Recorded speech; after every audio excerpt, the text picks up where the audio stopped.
और अब बढ़ते हैं खबरों की ओर। खबर कानपुर से है, जहां सुबह उगते हुए सूर्य को अर्घ्य देते हुए श्रद्धालुओं ने बड़ी ही धूमधाम से छठ का पर्व मनाया। गंगा के विभिन्न घाटों सहित नहरों व अन्य सरोवरों पर लगातार उत्साह बना रहा। सबसे खास बात यह है कि इस दिन छठी मैया और सूर्य देवता की पूजा होती है। इस व्रत को करने वाली महिलाएं निर्जला व्रत रखते हुए अस्त होते सूर्य को अर्घ्य देकर सूर्य देवता की आराधना करती हैं। शुक्रवार को भोर पहर उदय हो रहे सूर्य देवता को अर्घ्य देकर व्रत धारण करने वाली महिलाओं के पारायण किया। इस दौरान पूजा स्थलों पर बड़ा ही मनोहरी दृश्य बना रहा। वास्तव में छठ माता का पूरा पर्व प्रकृति की पूजा अर्चना संदेश देता है। व्रत करने वाली वंदना पांडे ने बताया कि छठ माता पर आस्था रखने वाले श्रद्धालु विधि विधान से पूजा अर्चन करते हुए छठ मैया सहित सूर्यदेव भगवान से आशीर्वाद प्राप्त करते हैं। उन्होंने बताया कि पहली बार यह व्रत रखा है। छठी मैया की पूजा से बच्चों की लंबी उम्र प्राप्त होती है, साथ ही व्रत करने वालों को संतान की भी प्राप्ति होती है।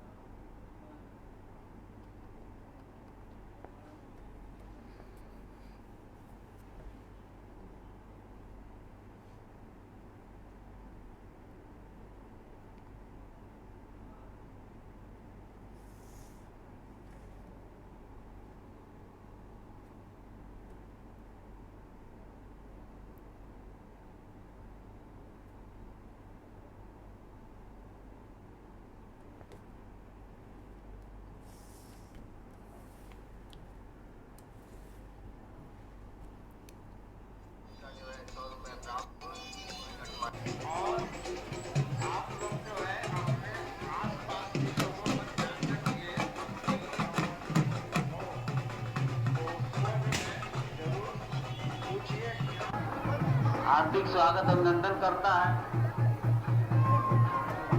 जिस उत्साह के साथ आप लोग जो छठ माता के पर्व को मनाते हैं हम लोग, और इसके लिए भक्तों को दिक्कत होगी साइकिल से, कोई भी वाहन लेके अंदर नहीं जाएगा। हम जय छठ माई की इस पवित्र प्रांगण में पधारे भक्तों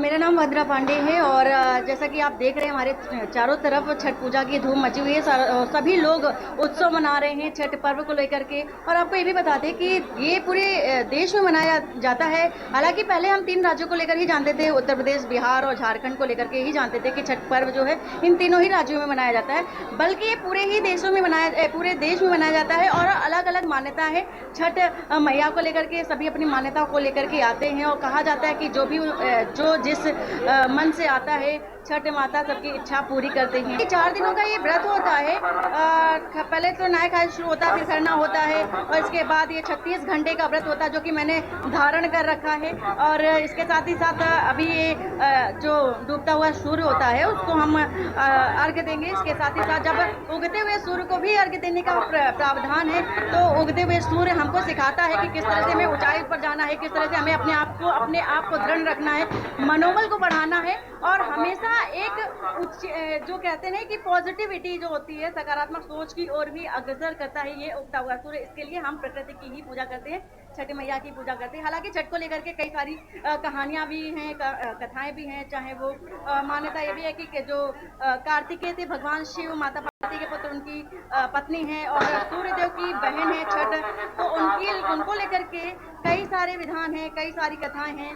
तो आपने तो सुनी होगी आखिरकार की छठ को लेकर के क्या क्या मान्यताएं हैं, क्या क्या कथाएं हैं। हाँ, ये मैं जरूर बताना चाहूंगी कि ये मेरा प्रथम छठ है और हम तो बहुत ज़्यादा एक्साइटेड है, बहुत ज़्यादा उत्सुक है। हमने पहले से ही तैयारी कर रखी थी कि हमें ये छठ व्रत रखना है और आज हम छठ का व्रत भी रखे और हम पूजा करने भी आए। आप हमारे चारों तरफ भी देख सकते हैं, जैसा कि माहौल है, हमारे साथ सारे लोग भी हैं।